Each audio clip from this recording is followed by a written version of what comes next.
Mayo de 1945. El viento soplaba sobre los restos retorcidos del puente de Tangermunde, sobre el río Elba. Las vigas de acero gemían bajo el peso de miles de botas, de carros improvisados, de cuerpos exhaustos que buscaban cruzar hacia el oeste. Era el fin de la guerra, pero también el principio de una huida desesperada. Aquel puente, destruido por las propias fuerzas alemanas semanas antes, se había convertido en el último paso entre la vida y la muerte. Detrás, el rugido implacable del Ejército Rojo. Al frente, las líneas americanas. En medio, una masa de hombres, mujeres y niños que ya no creían en victoria alguna, solo en sobrevivir un día más. El capitán William Patterson, del 405, Regimiento de Infantería estadounidense, observaba con sus prismáticos el movimiento interminable de figuras cruzando los restos del puente. No veía enemigos, sino fantasmas de un ejército que se desmoronaba. Informes interceptados por inteligencia americana confirmaban lo que sus ojos mostraban. Decenas de miles de soldados alemanes abandonando posiciones, destruyendo su propio armamento y combatiendo incluso contra las unidades SS que intentaban detenerlos. La Wehrmacht, el ejército más disciplinado de Europa, se había convertido en un torrente humano sin dirección. Guiado solo por una idea tan simple como brutal, rendirse ante los americanos era vivir. Caer en manos soviéticas era morir. A finales de abril, esa lógica se había impuesto en todos los niveles del mando alemán. El propio Wilhelm Keitel, último jefe del Oberkommando der Wehrmacht, había escrito en su evaluación final una sola frase subrayada: todas las fuerzas disponibles deben alcanzar las líneas occidentales antes del cierre del cerco soviético. No se trataba ya de estrategia, sino de instinto. Los oficiales sabían lo que ocurría en el este. Los informes sobre Prusia Oriental y Silesia eran claros. Pueblos arrasados, civiles ejecutados, mujeres violadas, prisioneros desaparecidos en trenes sin retorno. Entre las ruinas del Reich, la esperanza tenía una dirección: el Elba. El 12 de abril, las tropas alemanas habían volado el puente moderno de Tangermunde para frenar el avance norteamericano. Ironías de la historia. Semanas después, sus propios compatriotas se agolpaban sobre sus restos para escapar de los soviéticos. Los ingenieros de ambos bandos, alemanes y americanos, terminarían colaborando improvisadamente para mantener aquella estructura lo bastante estable como para permitir el paso de los fugitivos. Era un caos ordenado. Oficiales de la Wehrmacht dirigiendo columnas junto a sargentos estadounidenses, soldados SS entregando sus armas, campesinos empujando carretas, enfermeras arrastrando camillas, todos compartiendo la misma desesperación. Desde la orilla occidental, el mayor James Morrison calculaba lo inimaginable. En 3 días, su división había procesado más de 40.000 prisioneros. Cada uno requería alimento, agua, registro, atención médica. Las normas de la Convención de Ginebra dictaban 800 calorías diarias por soldado, y el ejército estadounidense, incluso en medio del colapso logístico de Europa, lo estaba cumpliendo. Morrison sabía que sin esa disciplina, el orden se perdería. Aún así, la marea humana crecía cada hora. En el lado oriental, los generales alemanes aún intentaban mantener una apariencia de mando. Entre ellos, el más lúcido fue Walther Wenck, comandante del 12. Vero Ejército. Cuando recibió la orden de Hitler de marchar hacia Berlín para salvar la capital, comprendió que era una sentencia de muerte. En lugar de obedecer, tomó una decisión que cambiaría el destino de cientos de miles: marchar hacia el oeste. No luchamos por una bandera, dijo a sus oficiales, sino por las vidas que todavía pueden salvarse. Aquella rebelión de humanidad contra la locura del Führer se convertiría en el último acto honorable del ejército alemán. Los hombres de Wenck abrirían un corredor de 40 kilómetros entre el Elba y las fuerzas soviéticas, conteniendo con lo poco que quedaba a los tanques 34, mientras una masa de refugiados cruzaba.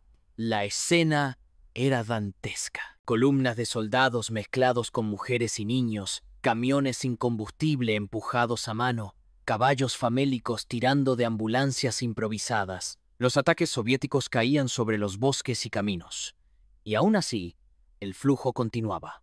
Cada kilómetro ganado hacia el oeste era una victoria sobre la muerte. El coronel Hans von Lok recordaría más tarde.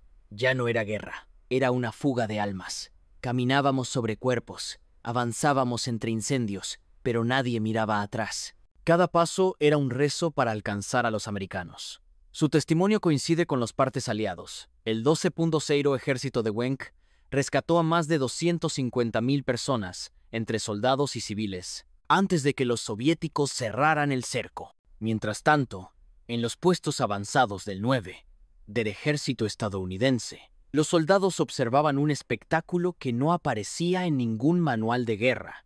Vehículos alemanes llegando con las luces encendidas, unidades completas marchando en formación para rendirse. El 2. Pero ejército blindado recibía transmisiones insólitas. Solicitamos términos de rendición voluntaria. No eran derrotados. Eran hombres que aún portaban sus armas y decidían entregarse. El teniente Robert Thornton anotó en su diario: "Nunca vi tanta disciplina en la derrota. Llegaban, saludaban, entregaban su bandera y pedían pan". Entre el 4 y el 7 de mayo, el puente de Tangermünde vio cruzar a más de 100,000 personas. Americanos y alemanes, enemigos hasta hacía horas, trabajaban codo a codo para evitar que la estructura colapsara. Un oficial estadounidense recordaría: "Sus ingenieros nos pedían herramientas, se las dimos. Todos sabíamos que si el puente se caía, morirían miles. La cooperación improvisada funcionó". Durante 3 días y 3 noches, el río Elba se convirtió en frontera entre la barbarie y la esperanza. Los médicos americanos enfrentaban su propia batalla. 1 de cada 3 prisioneros necesitaba atención inmediata.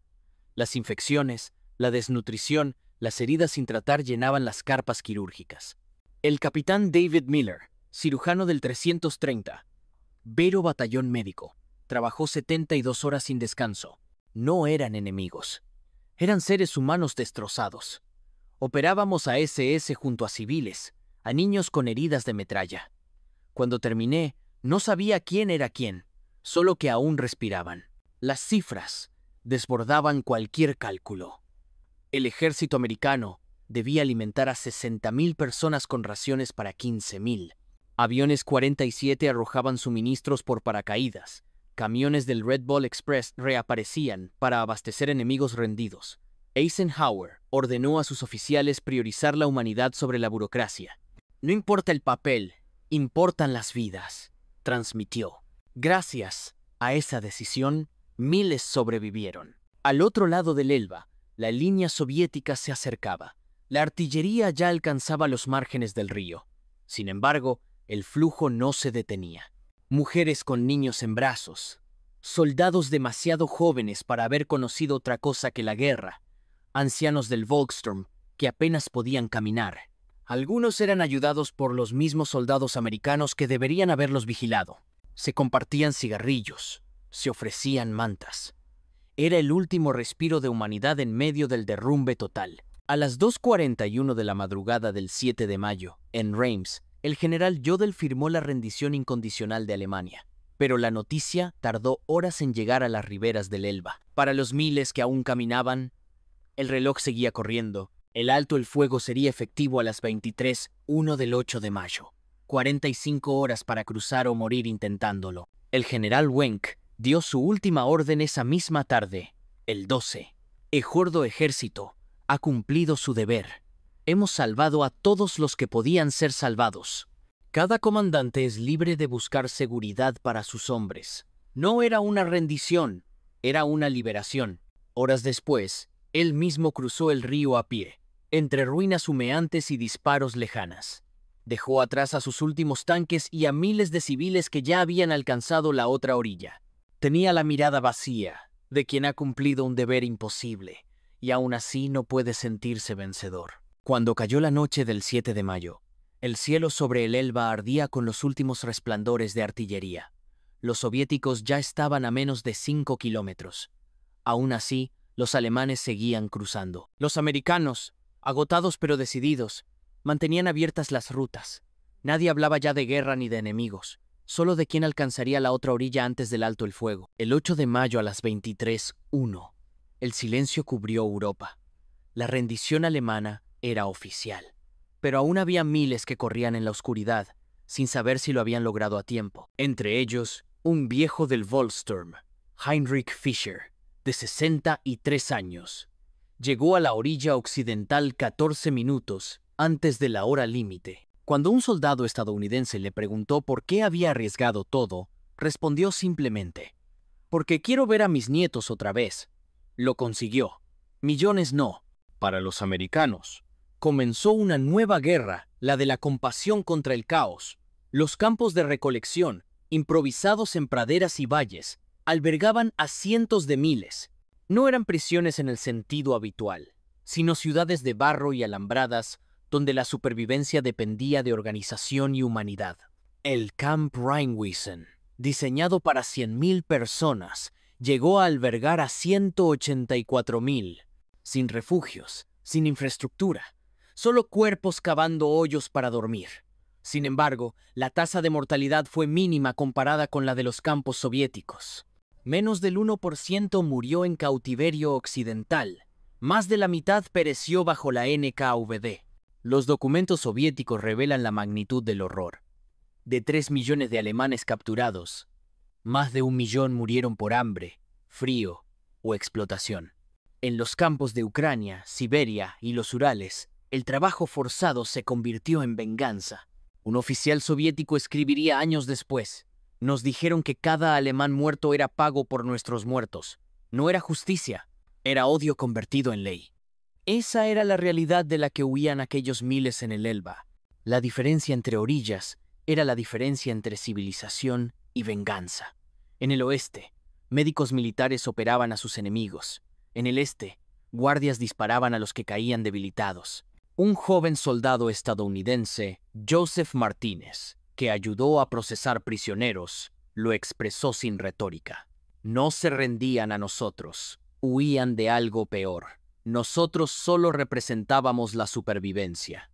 El diario de un prisionero, Friedrich Müller, resumía lo inexplicable: «Primer día sin miedo en 6 años. Nos dieron pan de verdad y un cigarrillo.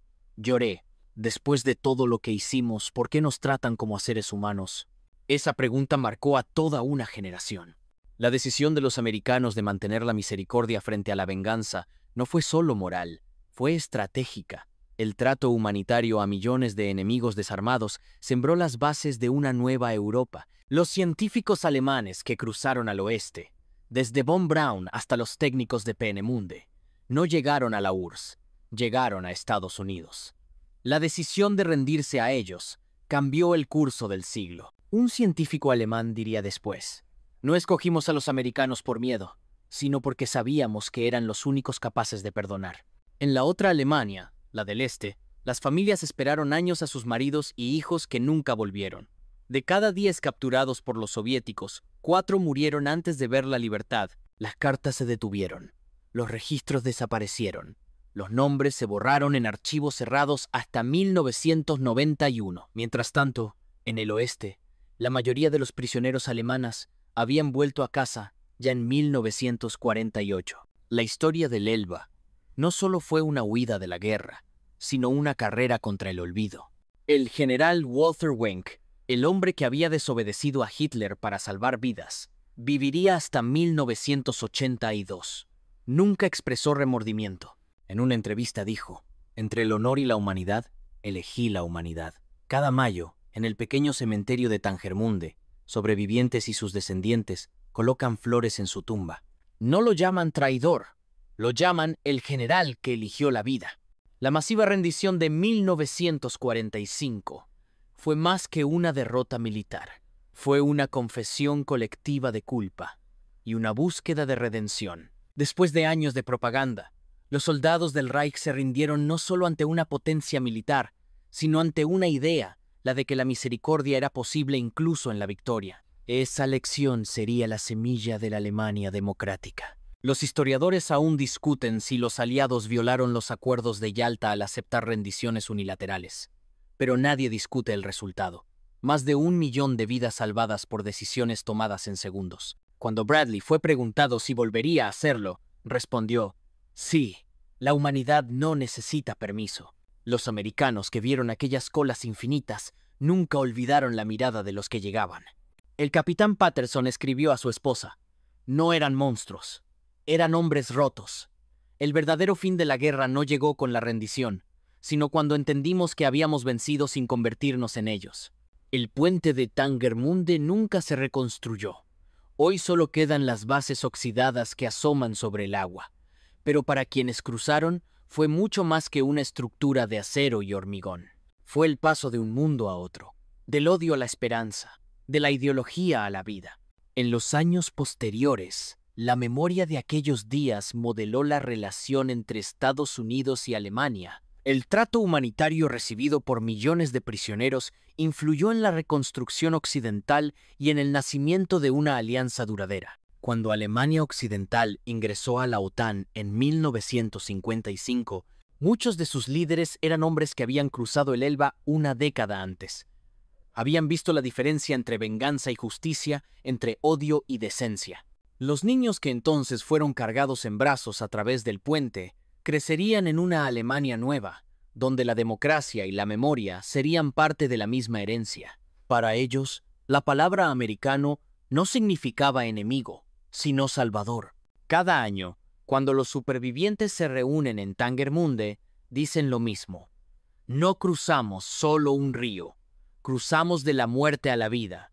Al final, la historia del Elba resume el último gran paradigma de la Segunda Guerra Mundial.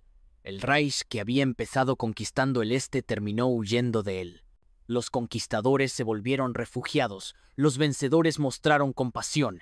La derrota alemana no se selló solo en los búnkeres de Berlín, sino en ese puente donde soldados de ambos bandos decidieron, aunque fuera por un instante, elegir la vida sobre la ideología. La imagen final es sencilla y terrible a la vez. Un niño alemán cruzando entre escombros, un soldado americano tomándolo en brazos. No hay banderas, ni himnos, ni victorias. Solo un acto humano. Ese gesto, más que cualquier batalla, definió el fin de la Segunda Guerra Mundial en Europa. Porque en ese instante, la humanidad recordó que la verdadera victoria no está en destruir, sino en salvar. Y aquellos que cruzaron el Elba bajo el fuego no solo salvaron sus vidas, salvaron, sin saberlo, el honor de la civilización occidental.